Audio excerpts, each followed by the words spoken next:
Hello बच्चों। आज हम देखते हैं कि निमसेट के बारे में कि निमसेट के लिए पहले हम देखेंगे, सबसे पहले देखेंगे कि एलिजिबिलिटी क्या है। फिर उसके बाद देखेंगे कि पेपर पैटर्न क्या है और सिलेबस देखेंगे और फिर उसके बाद हम प्लेसमेंट भी देखेंगे। तो आइए हम सबसे पहले देख लेते हैं कि निमसेट के लिए एलिजिबिलिटी क्या है। तो इसमें हम क्या करते हैं कि जैसे कोई भी स्टूडेंट जिसके पास ग्रेजुएशन में मैथ है, चाहे उसने बीएससी किया हो या फिर बीए किया हो, तो वो भी एलिजिबल है जिसके पास ग्रेजुएशन में मैथ है। या फिर जिसने बीसीए किया हो वो भी एलिजिबल है, या फिर बीएससी आईटी से किया हो या फिर बीएससी कंप्यूटर साइंस से किया हो, वो भी कैसे हैं, सारे लोग एलिजिबल हैं। इसमें एज का कोई फैक्टर काम ही नहीं करता है, मतलब आप कितनी भी एज पर इसका एग्ज़ाम दे सकते हो। तो इसलिए यहाँ पर एग्ज़ाम एज वाला कोई क्राइटेरिया है ही नहीं, ठीक है। लेकिन आपने जो ग्रेजुएशन डिग्री है वो 3 साल की होनी चाहिए, कम से कम 3 ईयर यूजी डिग्री। वो आपने बीएससी किया हो या फिर बीसीए किया हो या फिर बीएससी कंप्यूटर साइंस किया हो या फिर बीएससी आईटी किया हो या फिर आपने बीटेक भी किया हो, तब भी आप इसके लिए एलिजिबल हो। बीए किया है मैथ से, तब भी आप इसके लिए एलिजिबल हो। इसके लिए ग्रेजुएशन में आपको मिनिमम 60% का क्राइटेरिया फुलफिल करना होगा, चाहे आप जनरल हो या ओबीसी हो या फिर जनरल में ईडब्ल्यूएस सर्टिफिकेट वाले हों। तो उनके लिए मिनिमम है 60% का क्राइटेरिया और एससी एसटी के लिए है 50% मार्क्स इसमें ग्रेजुएशन में चाहिए, ठीक है। अब हम बात करते हैं कि इसमें एग्ज़ाम कौन कौन से लोग किस ईयर में दे सकते हैं। जैसे कोई भी स्टूडेंट बीएससी फाइनल ईयर में है या बीसीए फाइनल ईयर में है, वो एलिजिबल है एग्ज़ाम देने के लिए, या जो पास कर चुके हैं वो भी सब एलिजिबल हैं।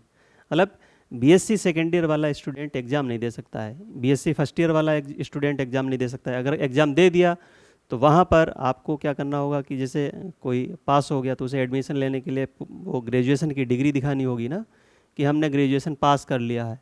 तो ग्रेजुएशन पास तो हुए नहीं वो, अगर मान लो सेकेंड ईयर में है, सेकेंड ईयर में तो उसे थर्ड ईयर 1 साल के लिए रुकना पड़ेगा ना, तो इसलिए वो एलिजिबल नहीं है। अब इसमें कौन कौन से स्टूडेंट, अब एज लिमिट की बात करें तो एज लिमिट तो कुछ है ही नहीं। आप चाहे 30 साल तक एग्ज़ाम देते रहो, चाहे 35 साल तक एग्ज़ाम देते रहो, कोई फ़र्क नहीं पड़ रहा है। लेकिन इसका मतलब ये नहीं कि हम 35 साल पे एग्ज़ाम दे रहे हैं। आप बीएससी करो, बीसीए करो और साथ साथ तैयारी करो, उसके तुरंत बाद आप एनआईटी से एमसीए में एडमिशन ले लो, वो ज़्यादा बेहतर है। जिसने बीकॉम किया हो या बीबीए किया हो विदाउट मैथमेटिक्स या फिर स्टैटिस्टिक्स, वो एलिजिबल नहीं है। अगर उनके पास मैथमेटिक्स या स्टैटिस्टिक्स है तो वो भी एलिजिबल हैं। जैसे मान लो किसी ने बीकॉम किया है और स्टैटिस्टिक्स है तो वो एलिजिबल है इसमें अप्लाई करने के लिए। क्लियर? अब हम इसकी बात कर लेते हैं कि एग्ज़ाम का जो पैटर्न है वो कैसा है। तो सबसे पहले हम देख लेते हैं कि इसमें टोटल क्वेश्चंस कितने आते हैं। 120 क्वेश्चन आते हैं जो ऑब्जेक्टिव टाइप के होते हैं, मतलब उसमें एक क्वेश्चन दिया होगा, उसमें 4 ऑप्शन होंगे ए बी सी डी, और इनमें से एक करेक्ट होगा। तो ऐसे आपको 120 क्वेश्चन मिलेंगे। लेकिन जैसे आपने और कोई एग्ज़ाम दो, जैसे मान लो आपने जेई मेंस का एग्ज़ाम दिया, तो जेई मेंस के एग्ज़ाम में हर क्वेश्चन 4 नंबर का होता है। अगर एक क्वेश्चन गलत कर दिया तो -1 नंबर हो जाएगा। तो इसमें ऐसा नहीं है। इसमें क्या है कि जैसे 50 क्वेश्चन मैथ के हैं तो हर एक मैथ के क्वेश्चन के आपको 12 नंबर मिलेंगे। अगर आपने करेक्ट कर दिया तो 12 नंबर मिलेंगे, और अगर इनकरेक्ट हुआ तो 3 नंबर काट लिए जाएंगे। मतलब 12 का जो 25% है वो 3 है तो वो काट लिए जाएंगे। 50 क्वेश्चन मैथ के हैं और एक क्वेश्चन का जो वेटेज है वो 12 नंबर है, तो 600 नंबर तो मैथ के हो गए। इसका मतलब ये है कि जिसकी मैथ ठीक है और या जिसने मैथ पे कमांड कर ली, सिलेक्शन उसका मैथ से ही हो जाएगा। अब उसके बाद आता है कि इसमें analytical ability and logical reasoning, इसके आते हैं 40 क्वेश्चन। इसमें क्वांटिटेटिव एप्टीट्यूड भी आता है, जैसे उसमें प्रॉफिट लॉस के आ गए हैं क्वेश्चंस, बेसिक होते हैं, वो वाले भी इसमें इंक्लूडेड रहते हैं कि किस टाइम पे कितने आ जाएं, जैसे 4 6 आ जाएं, 8 आ जाएं, 10 आ जाएं, उस टाइप से आ सकते हैं। हर रीजनिंग क्वेश्चन का आपको, अगर आपने रीजनिंग का क्वेश्चन सही किया तो उसके आपको 6 नंबर मिलेंगे, और एक अगर गलत हो गया तो 1.5 मार्क्स कट कर लिए जाएंगे। 40 क्वेश्चन रीजनिंग के हैं तो टोटल मार्क्स हो गए यहाँ पर 240। इनमें आपको अलग अलग टाइम मिलेगा, ऐसा नहीं कि आपको 2 घंटे दे दिए गए हैं कि आप पूरा पेपर ले लो, ऐसा नहीं है। इसमें जो सेक्शन वाइज एग्ज़ाम होगा, मैथ का जब एग्ज़ाम होगा तो आपको पहले 70 मिनट मिलेंगे। 70 मिनट में आपको 50 क्वेश्चन मिलेंगे। आप उसी टाइम में आपने कितने क्वेश्चन किए, और यही सबसे इसकी खूबसूरती है इस एग्ज़ाम की। उसके बाद रीजनिंग के लिए आपको 30 मिनट मिलेंगे। 30 मिनट में आपको 40 क्वेश्चंस करने रहेंगे, 40 क्वेश्चंस। उसके बाद आता है कि कंप्यूटर अवेयरनेस और इंग्लिश। कंप्यूटर अवेयरनेस के 20 क्वेश्चन होंगे।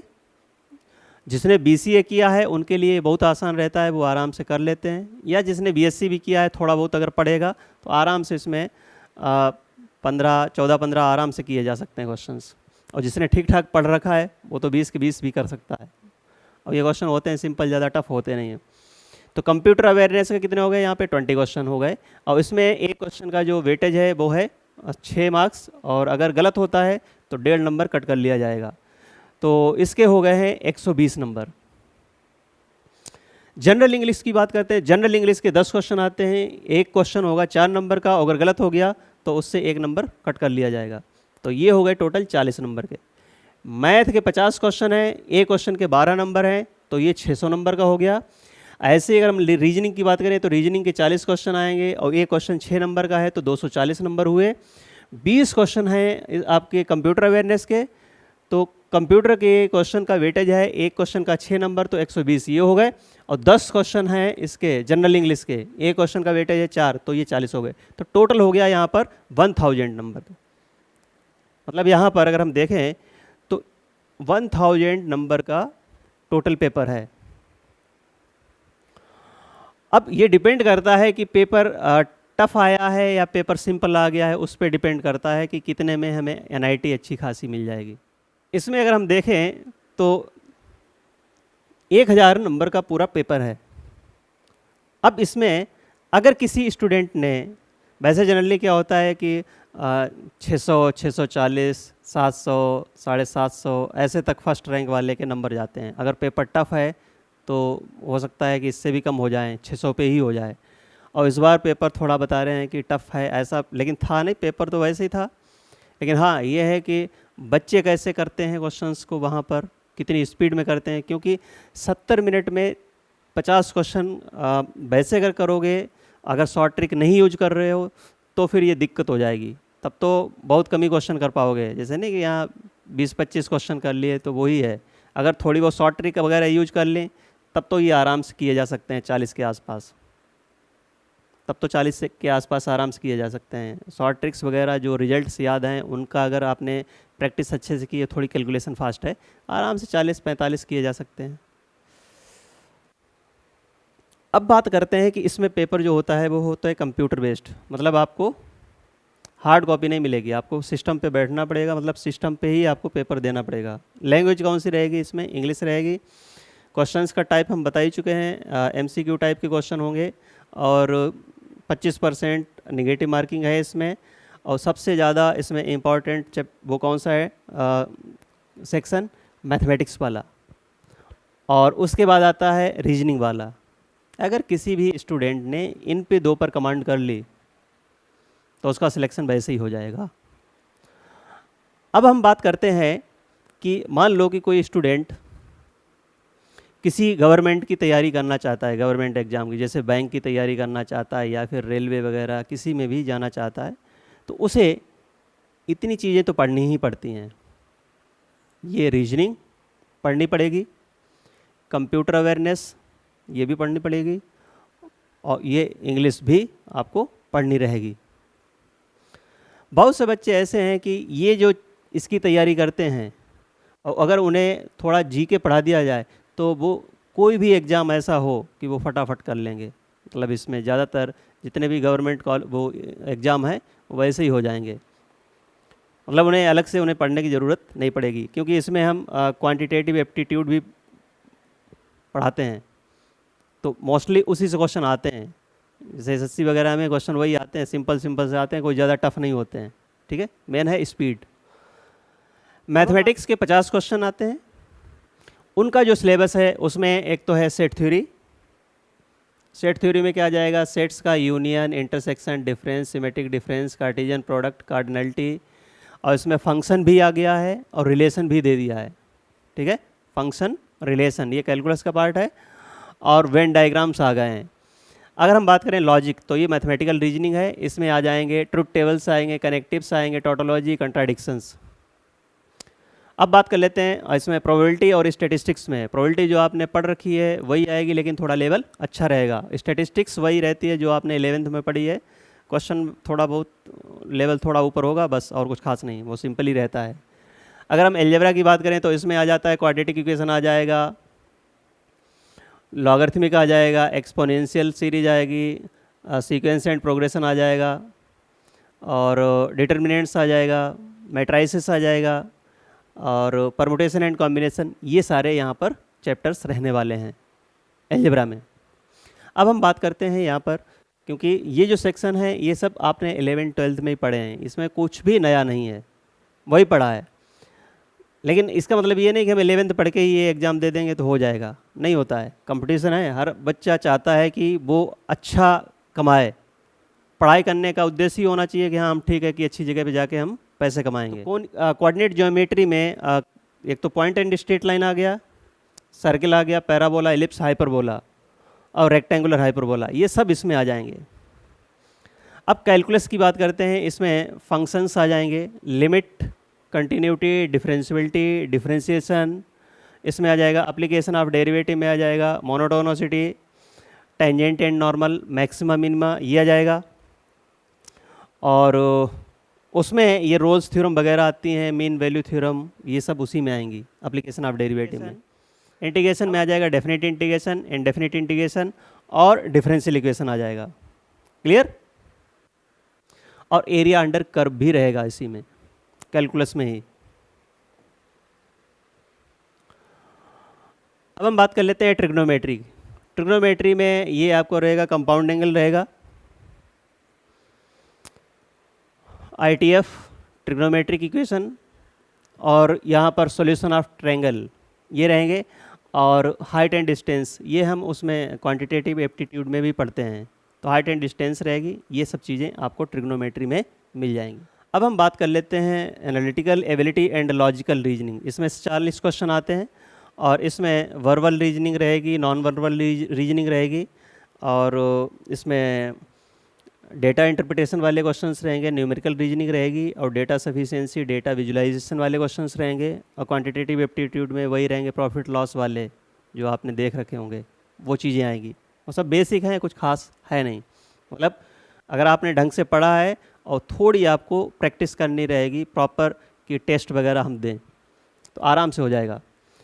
अब हम बात करते हैं कंप्यूटर अवेयरनेस में। कंप्यूटर के इसलिए कंप्यूटर बेसिक्स रहेंगे, डेटा रिप्रेजेंटेशन रहेगा, computer hardware, computer software, internet and email, ये सब चीज़ें यहाँ पर आएंगी। इनसे आपको 20 क्वेश्चंस मिलेंगे। अब हम बात कर लेते हैं इंग्लिश की। ये जनरल इंग्लिश है। जनरल इंग्लिश में आपको यहाँ पर सिनोनिम्स, एंटोनिम्स भी मिलते हैं। कंप्रेंशन टाइप के आपको क्वेश्चंस मिलेंगे। इसमें आपको ये चेक करनी होगी ग्रामेटिकल पैटर्न देख के कि वो एरर तो नहीं है, और ये देखने होंगे कि इसमें इंग्लिश रिक्वायर्ड कौन सी, इसमें fluency in expressions of English required for technical education, ये इंग्लिश थोड़ी पढ़नी रहेगी। इतना तो ये हो गया है इसका निमसेट का पूरा सिलेबस। मैथ का हो गया है, रीजनिंग का हो गया है, कंप्यूटर का हो गया है, और इंग्लिश का। अब हम बात कर लेते हैं यहाँ पर प्लेसमेंट की। इसमें अगर हम बात करें, जैसे आपका अगर सिलेक्शन उसमें हो जाता है NIT में, तो NIT से आपको MCA करने को मिलेगा 3 साल के लिए। तो 3 साल आपने MCA किया। जो प्लेसमेंट होते हैं वो जनरली 3rd ईयर स्टार्टिंग के 1-2 महीने बाद ही कंपनी आने शुरू हो जाती हैं, और वहीं से बच्चों का प्लेसमेंट लगना शुरू हो जाता है। मतलब 3rd ईयर कंप्लीट नहीं हो पाएगा उससे पहले मोस्टली बच्चों के प्लेसमेंट लग जाते हैं। एनआईटी है तो एनआईटी में तो बहुत सारी कंपनियां आती हैं, वो तो बीटेक वालों के लिए भी आती हैं, जैसे सैमसंग हो गया है, गोल्डमैन हो गई है, माइक्रोसॉफ्ट, गूगल, अमेजन, फ्लिपकार्ट, ये सब कंपनियां आती हैं जो कि बहुत शानदार शानदार पैकेज देती हैं। जैसे एनआईटी त्रिची है, ये सबसे टॉप पे है एनआईटी। इसका जो एवरेज पैकेज है एमसीए वालों का, बीटेक वालों का तो बहुत शानदार है, इससे भी अच्छा है। कंप्यूटर साइंस बीटेक की बात करें तो वो बहुत अच्छा है। जैसे हम आईआईटी कानपुर की अभी हम देख रहे थे कि उसमें प्लेसमेंट कितना हुआ है कंप्यूटर साइंस का, तो उसका जो एवरेज पैकेज है वो 32 से 35 लाख है एवरेज पैकेज। और टॉप वाला जो पैकेज देखा है वो तो लगभग लगभग 5.5 करोड़ के आसपास भी दिखा रहे थे। तो वो अलग ही है, लेकिन फिर भी हम यहाँ पर देख रहे हैं कि इसमें एमसीए का भी प्लेसमेंट, ये कोई ख़राब थोड़ी ना है प्लेसमेंट। ये तो तब है जब आपको कॉलेज से ही प्लेसमेंट मिल रहा है, जैसे नहीं कि आपने डिग्री आपको हाथ में नहीं आई उससे पहले ये प्लेसमेंट का ऑफ़र मिल गया। इनके बाद ग्रोथ होती है ना, कि हम एक साल में कितना ग्रोथ कर रहे हैं। जैसे मान लो किसी के 4 लाख बढ़ रहा है, किसी के 5 लाख, किसी के 10 लाख, किसी के 15 लाख, ऐसे भी बढ़ते हैं। तो इसमें अगर हम देखें तो जो एवरेज पैकेज है वो कितना है, 13 to 16.5 लाख पर एनम, मतलब एक साल में आपको 13 लाख से 16.5 लाख रुपए मिलेंगे, ये एवरेज है। मीडियन की बात करें तो मीडियन है यहाँ पे 12 लाख। और जो इसमें हाईएस्ट पैकेज गया है एमसीए का, वो गया है 52 से लेके 64 लाख तक एक साल का। ठीक है, ये है एनआईटी तिरुचिरापल्ली का प्लेसमेंट। ऐसे हम कुछ एनआईटी का बता रहे हैं, मोस्टली तो आप यहाँ पे देख भी सकते हो, गूगल करके भी देख सकते हो। जैसे एनआईटी अगर हम वारंगल की बात करें तो एनआईटी वारंगल का जो एवरेज पैकेज है वो 13.53 से लेके 15.23 है, ये इसका एवरेज है। इसका एवरेज कितना था, इसका 13 से था 16.5, और इसका आ रहा है 13.53 से लेके 15.23, ये इसका एवरेज पैकेज है। ठीक है, अगर हम इसके बात करें तो मीडियन का जो पैकेज है, मीडियन ये है 10.75, और हाईएस्ट है वो 53.89 LPA, ये लाख है, ये पर एनम है। क्लियर। ऐसे अगर हम देखें तो MNIT इलाहाबाद की अगर बात करें, इसमें MCA वालों का जो पैकेज गया है वो गया है 10 से 14 लाख एवरेज पैकेज, और हाईएस्ट गया है वो 40 से 50 लाख, इससे भी ज़्यादा गया है। क्लियर। तो यहाँ से भी आपको शानदार पैकेज देखने को मिल रहा है। इसका जो मीडियन पैकेज है वो है 10 to 12 लाख पर एनम, एक साल का है, 1 लाख रुपए पर मंथ के हिसाब से। अब हम बात कर लेते हैं एनआईटी कालीकट। इसका जो एवरेज पैकेज है वो है 10 से 12 लाख। अब मीडियन इन्होंने पब्लिश नहीं किया है, लेकिन हाईएस्ट जो रहा है वो 40 लाख प्लस रहा है हाईएस्ट, ये इनका पैकेज है। ये सब डेटा ऑनलाइन आपको मिल जाएगा, आप गूगल पे सर्च करोगे तो आपको ये सब कुछ मिल जाएगा। एनआईटी सूरतकल की अगर हम बात करें तो यहाँ पर जो एवरेज पैकेज है वो है 9 से 12 लाख, और मीडियन पैकेज इन्होंने पब्लिश नहीं किया है। इनका हाईएस्ट पैकेज वही है 25 से 40 प्लस तक गया है। ये इनकी रेंज इन्होंने ऐसे ही मेंशन कर रखा है, मतलब वो जो हाईएस्ट वाले हैं वो 25 से 40 लाख और 40 लाख के ऊपर वाले भी हैं। क्लियर। तो ये कुछ एनआईटी थी जिनका यहाँ पर एवरेज पैकेज और मीडियन पैकेज और हाईएस्ट पैकेज दिखाया है। इसमें 2 ट्रिपल आईटी भी हैं, ऐसे एनआईटी भी हैं, ऐसे ही ट्रिपल आईटी भी है, तो वहाँ से भी उनके पैकेज बढ़िया जा रहे हैं। तो आप अगर एनआईटी की तैयारी करना चाहते हैं और आप अपना इसमें आईटी फील्ड में अपना करियर बनाना चाहते हैं, पहली बात तो देखो बीसीए वालों के लिए बहुत ज़्यादा आपको ग्रोथ बीसीए की उस पर नहीं मिलेगा। अगर आपने बीसीए कर रखा है तो ये बहुत अच्छी बात है, क्योंकि एमसीए में जाओगे तो आपको बहुत सी चीज़ें पढ़ी होंगी, क्योंकि उसका थोड़ा लेवल ऊपर करना रहेगा। बीएससी वालों के लिए सब कुछ नया होगा, वो स्पेशली जो बीएससी मैथ से किए हैं। लेकिन जो BCA वाले हैं उन बच्चों के लिए वहाँ पे फ़ायदा है, क्योंकि बहुत सी चीज़ें उन्हें आती होंगी, पहले से ही पढ़ रखी होंगी।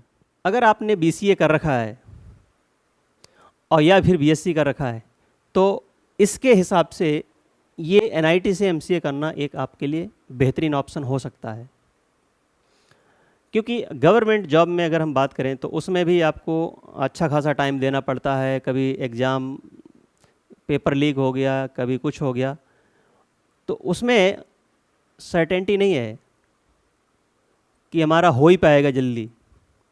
मान लो कि किसी ने 2022 में पेपर अप्लाई किया, पता लगा उसका एग्ज़ाम आ रहा है 2026 में, कोई 2023 में उसने फॉर्म डाला था, 2025 में 2026 में एग्ज़ाम हो रहा है। लेकिन यहाँ पर NIT से MCA के लिए हर साल एग्ज़ाम होता है, अब वो जून के पहले सप्ताह में ही हो जाता है। हर साल होता है एग्ज़ाम, और इससे जो बच्चे निकलते हैं उनके शानदार प्लेसमेंट भी होते हैं। अच्छा, इनका ये भी है कि मान लो किसी का प्लेसमेंट 8 लाख का ही लगा, मान लेते हैं थोड़ी देर के लिए, यहाँ पे 9 से 12 लाख लगा, 9 लाख स्टार्टिंग हुई। ये हो सकता है कि 2 साल बाद 20 पे हो, और हो सकता है ये 25 पे भी हो सकता है, 30 पे भी हो सकता है। वो डिपेंड करता है कि उसने कितनी मेहनत की और कंपनी कितनी उसने स्विच करके, मतलब कंपनियां चेंज करके भी मोस्टली पैकेज बढ़ा लेते हैं। जैसे इस कंपनी में काम कर रहे हैं, इससे दूसरी कंपनी में चले गए, पता लगा 50% का हाइक ले लिया, ऐसा भी होता है। वो तभी कर सकते हो जब आप मेहनत कर रहे हो। लेकिन गवर्नमेंट जॉब में ऐसा है नहीं कुछ। अगर आपकी अभी सैलरी मान लो 50,000 है, तो हो सकता है कि 2 साल बाद भी वही रहे, 3 साल बाद भी वही रहे। इसमें थोड़ा थोड़ा बढ़ता है, लेकिन इसमें बहुत ज़्यादा ग्रोथ होती है।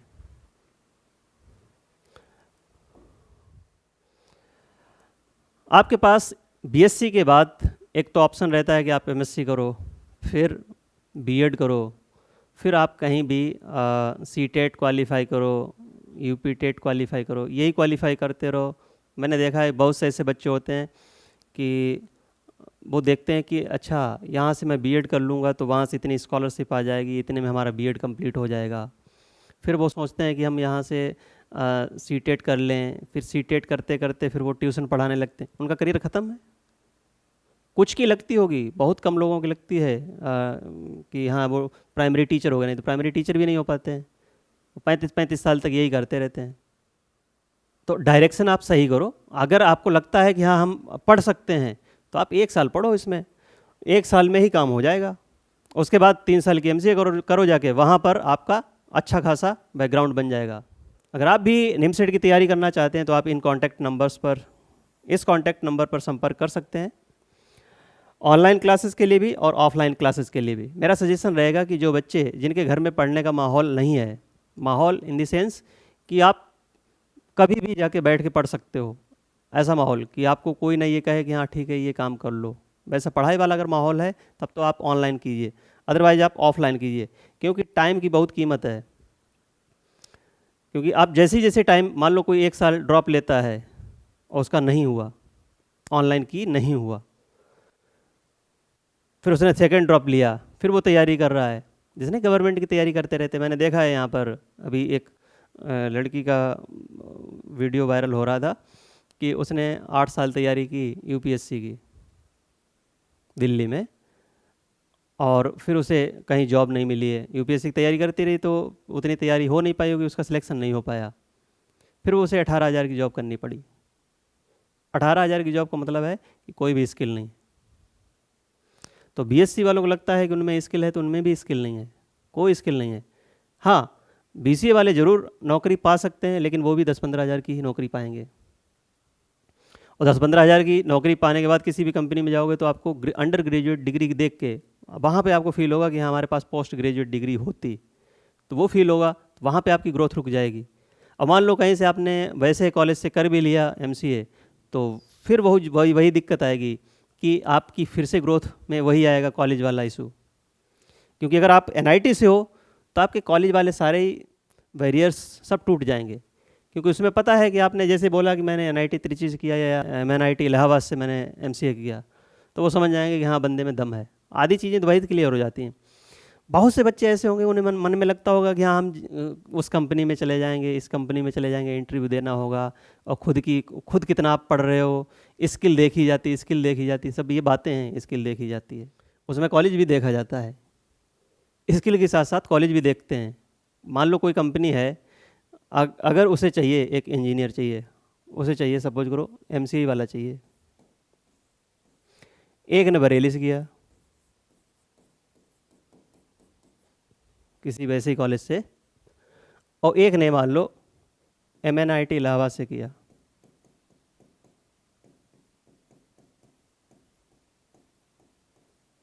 ये दो कॉलेज हैं, एक ने MCA यहाँ से किया, एक ने MCA यहाँ से किया।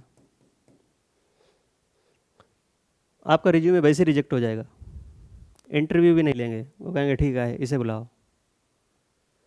तो ये दिमाग से निकाल दो, जो ज्ञान दे रहा है कि नहीं नहीं नहीं नहीं BCA करके आपको ये बहुत अच्छा ग्रोथ, ऐसी ग्रोथ मिल जाएगी, कहीं नहीं मिलने वाली है।